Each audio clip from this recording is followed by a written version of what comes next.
mengucapkan Bismillahirrahmanirrahim. Saya resmikan Gedung Museum Islam Samudra Pasai. Semoga Allah melapangkan rahmat dan hidayahnya kepada kita semua. Amin ya rabbal alamin. Assalamualaikum warahmatullahi wabarakatuh.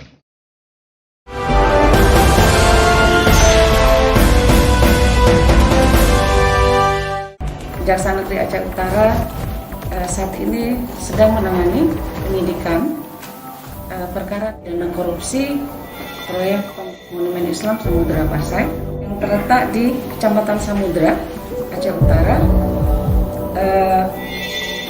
tahun 2012 sampai dengan 2007. Penyidikan yang kami lihat, pemeriksaan saksi, kemudian surat dokumen, lapangan, ahli